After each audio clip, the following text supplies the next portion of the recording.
우리에게 주시는 하나님의 말씀은 요한복음 11장 39절에서 40절까지 말씀입니다. 요한복음 11장 39절에서 40절입니다.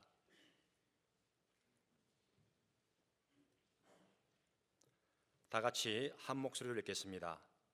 예수께서 이르시되 돌을 옮겨 놓으라 하시니 그 죽은 자의 누이 마르다가 이르되 주여 죽은 지가 나흘이 되었음에 벌써 냄새가 나나이다. 예수께서 이르시되 내 말이 내가 믿으면 하나님의 영광을 보리라 하지 아니하였느냐 하시니, 한 번 더 읽겠습니다. 예수께서 이르시되 돌을 옮겨 놓으라 하시니 그 죽은 자의 누이 마르다가 이르되 주여 죽은 지가 나흘이 되었음에 벌써 냄새가 나나이다. 예수께서 이르시되 내 말이 내가 믿으면 하나님의 영광을 보리라 하지 아니하였느냐 하시니. 아멘.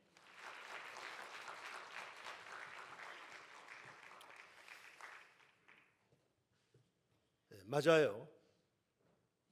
찬송 가사 그대로 우리는 하나님의 영광을 위하여 나아갑니다.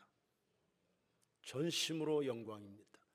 여러분들이 하나님을 영화롭게 하는 그 순간, 거기가 바로 성전이 되고 우리의 언어 행실이 예배가 되는 겁니다.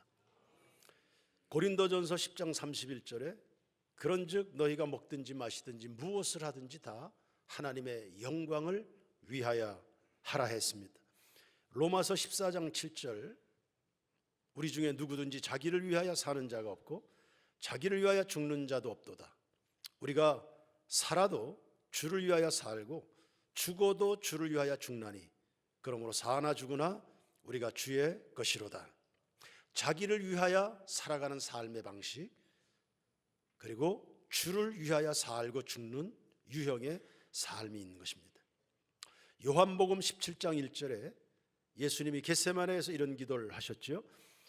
예수께서 이 말씀을 하시고 눈을 들어 하늘을 우러러 이르시되 아버지여 때가 이르렀사오니 아들을 영화롭게 하사 아들로 아버지를 영화롭게 하게 하옵소서.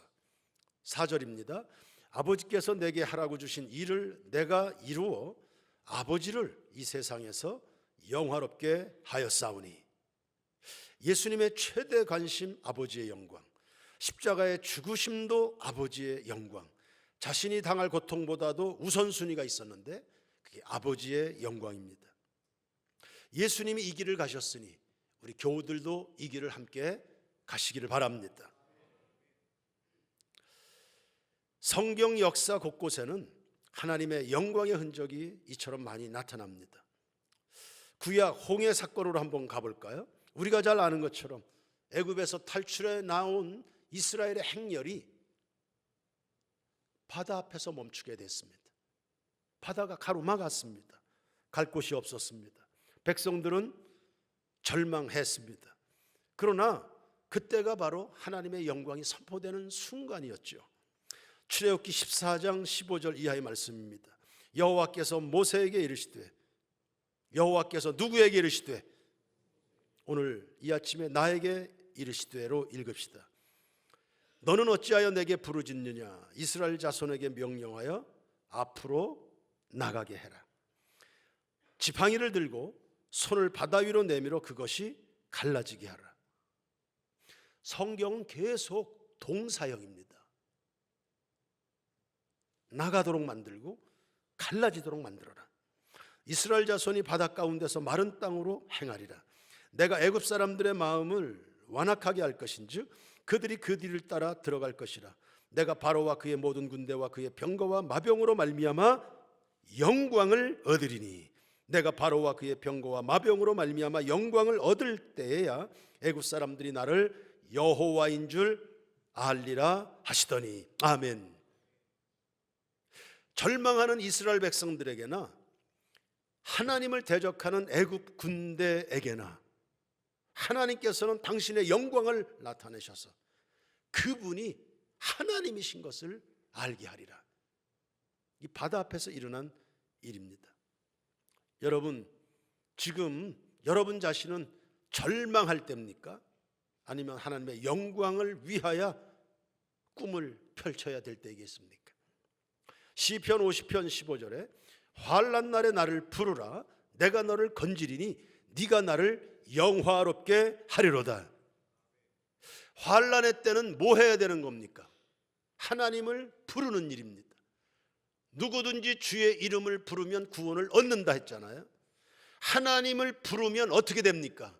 건짐을 받습니다. 결과는 하나님께 영광입니다. 공식입니다. 이거 신앙의 공식입니다. 1 더하기 1은 2죠. 환난은 영광으로 가는 겁니다. 이건 공식입니다. 그러니까 환난 때문에 바다가 가로막았다 해서 여러분의 마음 상태가 지리멸렬하면 안 됩니다. 이건 공식입니다. 공식. 남들은 다 환난이다, 바다가 막혔다, 그렇게 해서 여러 가지 생각들을 하는 그 순간에 여러분은 하나님의 영광이라는 그 생각에 집중해야 됩니다. 신약 갈릴리 가나 혼인잔치로 가보세요. 네, 포도주가 동이 났습니다. 사람들 당황했죠. 그러나 마리아는 하인들에게 당부했습니다. 이제 예수님 등장하실 텐데 그분이 무슨 말씀을 하시든지 그대로 해라. 그렇게 해서 예수님이 물 가지고 포도주 만드셔서 잔치를 풍성하게 해주셨습니다. 이야기의 결론이 뭡니까? 요한복음 2장 11절입니다. 예수께서 이 첫 표적을 갈릴리 가나에서 행하여 그의 영광을 나타내시매 제자들이 그를 믿으니라 했습니다. 그리고 오늘 본문, 나사로는 죽었고 누이들은 슬픔에 젖어 있습니다.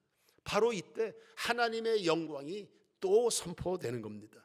요한복음 11장 40절에 예수께서 이르시되 내 말이 네가 믿으면 하나님의 영광을 보리라. 할렐루야. 세인교회 성도들이여, 당신들이 하나님을 믿으면 언제예요? 무덤 앞에서. 언제예요? 바다가 가로막혔을 때. 언제예요? 환난이라고 부르는 때. 아니면 뭔가 인생에 동이 나버렸을 때. 네가 믿으면 하나님의 영광을 보리라니. 나사로 살아나왔죠. 많은 사람이 예수를 믿었다. 예수가 그리스도임을 알게 됐다는 겁니다. 이상의 말씀들을 접하면서 감이 잡히는 게 있습니까? 저는 3가지 생각을 하게 됐습니다. 첫 번째, 시작은 우리 마음속의 소원에서부터입니다. 영광을 받으셔야만 될 하나님에 대한 소원입니다. 무슨 일이 있어도, 어느 순간이 돼도, 잔치집이 됐든 바다 앞이 됐든 아니면 장례를 치러야 되는 그 순간이 왔든 어느 순간이 됐든 하나님은 영광을 받으셔야만 된다는, 그것도 나를 통해서 영광을 받으셔야만 된다는 이 갈망입니다. 시편 19편 1절 이하를 보시면 하늘이 하나님의 영광을 선포하고 궁창이 그의 손으로 하신 일을 나타내는도다. 날은 날에게 말하고 밤은 밤에게 지식을 전하니 언어도 없고 말씀도 없으며 들리는 소리도 없으나 그의 소리가 온 땅에 통하고 그의 말씀이 세상 끝까지 이르도다 했습니다. 여타의 피조물들은 그 존재 자체로 하나님의 영광을 드러내는 일을 얼마나 잘하고 있는지 몰라요. 태초부터 지금까지입니다. 변함이 없습니다. 하나님을 실망시키거나 반역하는 순간이 없습니다. 있는 그대로 하나님의 솜씨, 하나님의 능력, 하나님의 사랑, 하나님의 아름다움 등등을 담아내고 있습니다. 때로는 감탄입니다. 와, 천둥 번개 치는 밤에는, 폭풍우가 몰아칠 때는 하나님에 대한 경외로움을 자아내기도 합니다. 그렇다면 나는 여타의 피조물들은 똑같이 하나님의 능력을 담고 있는 여타의 피조물들은 이렇게 변함없이 언제나 그 자리에서 주님을 한 번도 거르는 일 없이 영광을 드러내고 있건만, 그러면 나는 내 삶에 당연한 것 하나도 없다, 다 은혜라고 되뇌이는 성도들입니다. 그러면 나는 내 삶을 통해서 하나님의 위대하심은 드러나고 있는가? 하나님은 두렵고 떨림으로 굴복해 드려야 되는 분인가? 라는 메시지가 내 삶을 통해서 나타나고 있는 거예요. 맞아요. 그것이 홍해 앞이든 결혼잔치집이든 초상집이 됐든 이 모든 순간에 그럼 하나님은, 내게 하나님은 계신가? 내 배후에 하나님은 느껴지고 있는가? 여러분 마음속에 강한 소원을 가지셔야 됩니다. 내가 하나님을 위하여 존재하리라는 강인한 의지에 강렬한 소망까지 여러분 가지고 있어야 됩니다.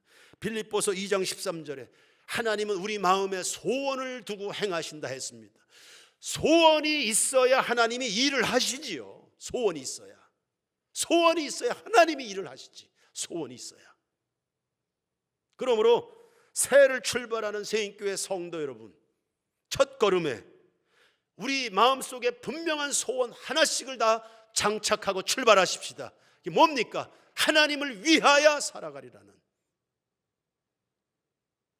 그 일을 잘했던 사람이 다윗입니다. 다윗 속에 이 철철 끊는 하나님 영광에 대한 소망을 보십시오. 골리앗과의 싸움에도 그것이 나타납니다. 소년 시절부터 그의 마음속에 불타고 있었던 열망이었습니다. 사무엘상 17장 25절 이하의 말씀드립니다. 이스라엘 사람들이 이르되 너희가 이 올라온 사람을 보았느냐? 참으로 이스라엘을 모욕하러 왔도다. 그를 죽이는 사람은 왕이 많은 재물로 부하게 하고 그의 딸을 그에게 줄 것이고 그 아버지의 집은 이스라엘 중에서 세금을 면제시켜 준다고 그러더라. 하나님의 영광이 땅에 떨어져 있는 그 치열한 전쟁 한복판에서 사람들이 주고받는 대화, 그들의 관심, 그들의 시선 어디에 있어요? 돈과 예쁜 여자와 세금 면제받는 겁니다. 다윗은 접근 방법이 다릅니다. 26절을 보십시오. 다윗이 곁에 서 있는 사람들에게 말하여 이르되 이 블레셋 사람을 죽여 이스라엘의 치욕을 제거하는 사람에게는 어떠한 대우를 하겠느냐? 이 할례받지 않은 블레셋 사람이 누구기에? 살아계시는 하나님의 군대를. 시각이 다르잖아요. 문제를 보는 접근 방식이 다른 겁니다. 그러면서 골리앗 앞에 섰습니다. 17장 45절 이하의 말씀입니다. 다윗이 블레셋 사람에게 이르되 너는 칼과 창과 단창으로 내게 나아오거니와 나는 만군의 여호와의 이름 그 네가 모욕하는 이스라엘 군대의 하나님의 이름으로 네게 나아간다. 오늘 여호와께서 너를 내 손에 넘기시리니 내가 너를 쳐서 네 목을 베고 블레셋 군대 시체를 오늘 공중의 새와 땅의 들짐승에게 주어 온 땅으로 이스라엘에 누가 계시다고요? 하나님이 계신 것을 알게 하겠다. 알게 하겠다. 대한민국에 하나님이 계신 것, 원주 땅에 하나님이 계신 것 내가 알게 하겠다. 내 사업장에 하나님이 계신 것을, 내 목회 현장에 하나님이 계신 것을 알게 하겠다. 또 여호와의 구원하심이 칼과 창에 있지 아니함을 이 무리에게 알게 하리라. 알게 하겠고 알게 하겠고 알게 하겠고. 전쟁은 여호와께 속했다. 뼛속까지 그를 사로잡고 있는 소원, 하나님의 영광입니다. 온 세상을 통치하는 분이 하나님이시다. 우리를 구원하신 분도 하나님이시다. 우리가 알아야 될 뿔이 있는데 바로 하나님이시다. 이 민족이 알아야 될 지식, 새인교회 다음의 세대 우리 교회학교 아이들이 알아야 될 최고의 지식, 그것이 하나님이시다. 하나님이시다. 그것이 전쟁터에서 드러나도록만 이런 소원을 가지고 있던 다윗이 민족을 구원하고 본인이 구원하는 그 민족을 다스리는 왕이 된 겁니다. 소원이 있어야 일을 하죠. 소원이 있어야. 하나님이 솔로몬에게도 물었습니다. 네 소원이 뭐냐? 바디메오에게도 물었습니다. 네 소원이 뭐냐? 나 고침받고 싶습니다. 솔로몬에게 네 소원이 뭐냐? 나 정말 이스라엘의 왕 같은 왕이 되고 싶소이다. 네 소원이 뭐냐? 네 소원이. 두 번째 묵상 포인트입니다. 위기의 순간이 하나님의 영광을 볼 수 있는 절호의 기회가 됨을 믿어야 돼. 네가 믿으면 하나님의 영광을 볼 거다. 홍해라는 위기, 포도주가 동났다는 이 당혹스러움, 오라비가 갑자기 죽었다는 이 슬픔, 그 자리에서 하나님의 영광이 드러나게 된 겁니다. 믿는 자들을 통해서 드러난 겁니다. 믿음으로 모세는 바다 위로 손을 내밀잖아요. 믿음으로 마리아는 예수님을 바라보면서 말합니다. 무슨 말씀을 하든지 그대로 해라다. 사람은 위기를 당하면 판단력이 흐려집니다. 어떻게 해야 사나 싶어 그냥 이리 뛰고 저리 뛰고 갈팡질팡 살궁미만 한다. 자기 살궁미만. 이게 소인과 대인의 차이 아닙니까? 그냥 저 살궁리만 한다. 저 살궁리만. 그러나 정신일도 하사불성이라 했습니다. 성도는 어느 순간에도 하나님의 영광을 봐야 되는, 하나님이 심을 알게 되는 이 진리가 선포되는 순간으로 만들어야 된다는 이런 절호의 찬스가 왔다고 믿고 하나님께 정신을 집중해야 됩니다. 시편 50편 15절 다시 한번 묵상합니다. 환난 날에 나를 부르라. 내가 너를 건지리니 네가 나를 영화롭게 하리라. 여러분 공식을 다시 확인하십시오. 환난 날에는 뭐 해야 됩니까? 너도 나도 다 하나님을 불러야 됩니다. 여러분의 입에 하나님이 가득해야 됩니다. 예수 그리스도와 전능하신 하나님과 동행하시는 성령 하나님이 여러분의 입에 가득해야 됩니다. 그럼 건져주신 하나님을 만나게 될 것이고, 결과는 나 같은 사람을 통해서도 역사와 민족이 하나님이 계신 것을 알게 되는구나를 보게 될 줄로 믿습니다. 그 나는 어떠한 나입니까? 실패한 나입니다. 아무것도 아닌 줄 알았던 나 자신입니다. 그저 소년입니다. 앞을 못 보는 소경에 불과합니다. 창녀에 불과했습니다. 그런데 그런 사람들을 통해서도, 가망이 없었던 나를 통해서도 하나님이 영광을 받으신다. 이 공식을 반드시 믿으시길 바랍니다. 구두 수성공 출신이었습니다. 전도자 무디가 집회를 마치고, 런던에서 집회를 마치고 미국으로 복귀할 때였습니다. 대서양을 배를 타고 항해를 하는데 암초와 부딪혀서 배 밑창에 구멍이 나버렸습니다. 난리가 났습니다. 사람들, 선원들은 구멍 난 거 메우려고 기를 쓰고 애를 쓰고 있고요.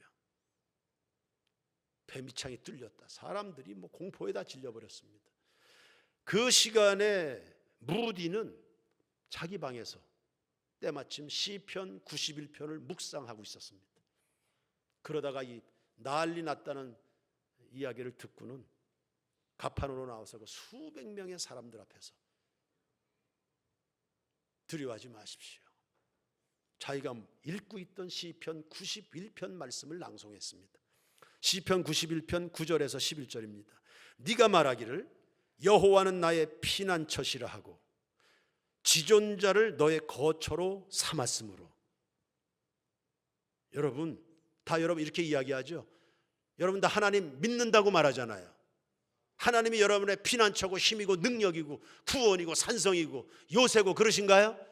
그렇게 삼았으므로 그 다음 구절 보십시오. 그렇다면 당신들이 하나님을 피난처로 선택했다면 화가 너희들에게 미치지 못하며 재앙이 네 장막에 가까이 오지 못하리니. 할렐루야. 하나님이 너를 위하여 그의 천사들을 명령하사 네 모든 길에서 너를 지키게 하실 거다. 무디는 나는 하나님이 말씀하신 이 약속대로 될 줄로 믿는다. 그리고는 자기 방으로 다시 들어가서 그냥 잠을 자버리는 겁니다. 그 난리통에 벌벌벌 떨고 있는 사람들에게 다 하나님을 생각하도록 만드는 겁니다. 자기가 믿고 있는 말씀에 의지해서 그 사람들 축복기도 해주고 그냥 들어가서 잠을 잡니다. 하나님을 피난처라고 당신들 말하지 않았냐? 그럼 천군 천사를 동원해서 다 보호하신다. 그냥 자는 겁니다. 자고 있는 동안에 구조선이 와서 그 수백 명 한 사람도 상하지 않고 다 건짐을 받게 된 겁니다. 위기의 대서양 한복판에 임한 하나님의 영광, 거기에도 하나님이 계신 것을 알게 하는 구두수성공 무식쟁이 무디입니다. 지금의 대한민국이야말로 국가적 환란의 때입니다. 환란의 때는 뭐 하라 그랬죠? 하나님을 불러야 된다. 환란의 때. 먹을 것이 없어서 환란 아닙니다. 하나님의 이름이 모욕당하는 것이 환난이지요. 다윗은 환난을 그렇게 봤습니다. 전쟁터의 핵심 포인트, 하나님의 영광이 모욕당하고 있다는 이게 포인트였습니다. 다윗은 분별력입니다. 하나님의 공법이 무시되는 환난이었습니다. 이런 때 우리 세인교회 성도들이요, 여호와는 나의 피난처라 평소에 입버릇처럼 말하고 살아가는 세인교회 성도들이요, 이때야말로 우리가 너나 할 것 없이 해야 될 일 뭡니까? 하나님을 부르는 일입니다. 주님을 부르는 일입니다. 여러분이 어디에서 뭐라든지 하나님을 부르는, 하나님을 계속 불러대는 겁니다. 하나님 불러대는 겁니다. 우리의 믿음대로 되리라고 확신 속에 말입니다. 그때 하나님의 영광은 회복이 될 것이고, 하나님을 대적해왔던 이 땅의 수많은 골리앗들의 목을 베는 승리가 여러분들에게 안겨지게 되리라. 할렐루야. 세 번째, 각자 자기 할 일들이 있습니다. 하나님은 당신 영광을 나타내시는데 독자적으로 하지 않고 사람을 쓰십니다. 모세를 쓰시죠. 다윗을 쓰시잖아요. 하인들 쓰잖아요. 물 떠오고.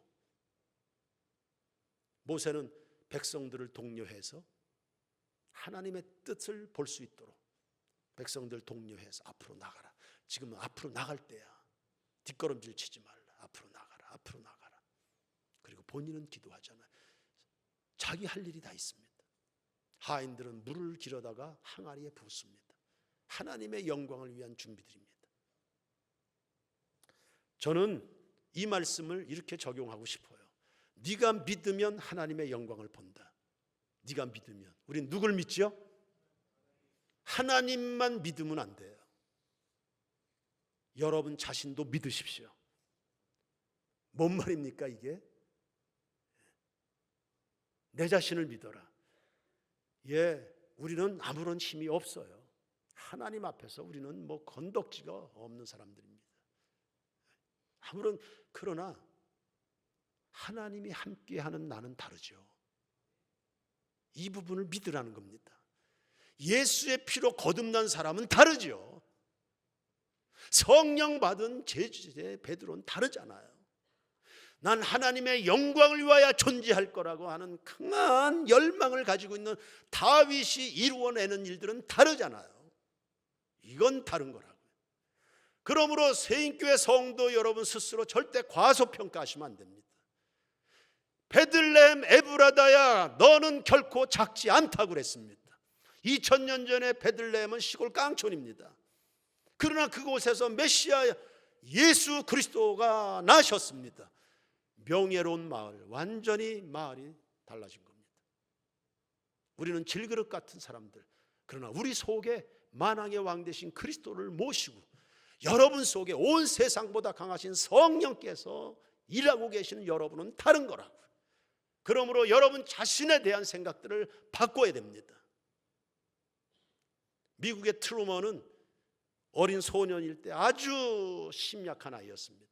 친구들과 어울릴 줄도 몰랐고 저 운동장 한쪽 구석에서 혼자 땅바닥에다 그림이나 그리던 아주 심약한 그런 아이였습니다. 어느 날 빌립보서 4장 13절에 부딪힌 겁니다. 내게 능력 주시는 자 안에서 내가 모든 것을 할 수 있다. 그 순간에 다른 삶을 살기 시작했습니다. 2차 대전 승리로 만들어냈죠. 대통령이 됐습니다. 미국에. 요즘에 미국 대통령의 존재감이 어떤 것인지 전 세계가 다 알고 있습니다. 친구들과 어울릴 줄도 몰랐던 그 아이가 하나님과 함께, 하나님이 함께하면 달라지는 거구나. 내가 할 수 있구나. 나도 할 수 있구나. 다른 겁니다. 기도학교 아이들 종강 예배 때 제가 이 본문을 다루었었습니다. 네가 믿으면 하나님의 영광을 보라. 네 자신들을 믿어라. 너희들은 결코 작은 아이들이 아니다. 작은 인생을 살 사람들이 아니다. 탁월한 인생을 살아가는 사람들이 정해져 있는 거 아니다. 꿈꾸지 않기 때문이다. 당신들 자신을 과소평가하기 때문에 앞으로 나아가질 못하는 거지. 꿈을 꿔라. 꿈을 키워라. 너희들도 수능 만점 받을 수 있다. 너희들도 의사가 될 수 있고 판사가 될 수 있다. 정해져 있냐 그런 사람들. 저희 집에 뭐 부끄러운 이야기입니다. 이건 절대 자랑 아니니까 오해 없으면 좋겠네. 저희 집에 딸아이가 어느 날 전국에서 10명 뽑는 7급 공무원에 도전하겠다더라고요. 내가 공부를 그렇게 해본 적이 없으니까 우리 집안에 그런 일 아니 어쩌자고 그냥 9급이나 하지. 그렇게 많이 뽑는데 9급이나 하지. 그런데 그게 되더라고요. 그게 되더라고요. 전국에서 10명? 근데 그게 되는 일이에요. 그게. 근데 우리는 그런 생각을 해본 적이 없고 그런 도전을 준 적이 없고 그 어른들이 다 모델이 돼야 됩니다. 여러분들의 생각이 여러분 속에 꿈을 키우고요. 네 입을 넓게 열라 내가 채우리라 했으니까. 우리 교회 학교 아이들은 다 100만인을 섬기는 예수 제자입니다. 우리 학교 학생들 한 명당 100만 명을 섬기는 그거 할 수 있는 일이다. 해야만 되는 일이고 충분한 역량을 하나님이 다 주셨으니까. 그리고 그것을 위해서 그릇을 준비해라. 100만인을 섬긴다고 하면서 낮잠이나 자고 게임기나 두들기고 그럴 수는 없다. 하나님이 100만인을 섬길 수 있는 사람들을 쓰시려고 한다면 준비해라. 준비. 공부들 해라. 수능 만점 왜 못하냐? 이 뒀다 다 뭐하게 뒀다가 도전하고 꿈을 꾸고 기도하고 하나님 앞에 소원을 드리고. 그건 여러분들도 마찬가지입니다. 그러므로 사색본석이니 365 전도니 이런 거는 허황된 게 아닙니다. 하나님이 함께 하시는 나는 얼마든지 이룰 수 있다는 사실을 여러분 기억하시길 바랍니다. 우리 인생은 예수 전과 예수 후는 다른 겁니다. 그러므로 내가 인생을 살면서 누구를 품느냐, 내 속에 누가 계시는지를 알아야 됩니다. 온 세상보다 크신 분이 내 속에 계시다. 나와 함께 하시다. 할렐루야. 내가 누구를 품느냐, 어떤 꿈을 간직하느냐가 달라지는 겁니다. 여러분 자신에 대하여 기대를 가지시고 여러분의 구역 식구들에게 기대를 좀 가져주시고 그렇게 기도해 주시고 자녀들에 대해서도 마찬가지고 우리 세인교회를 향해서도 여러분 기대를 가지시길 바랍니다. 그리고 그 하나님의 영광의 일에 여러분 자신들을 믿음으로 바치시길 바랍니다. 2025년 나를 누구를 만나든 내가 나에게 하나님이 계시구나. 온 세상에 하나님이 계시다는 이 사실을 알게 하는 일에 쓰임받는 여러분 모두가 되기를 주의 이름으로 축원합니다.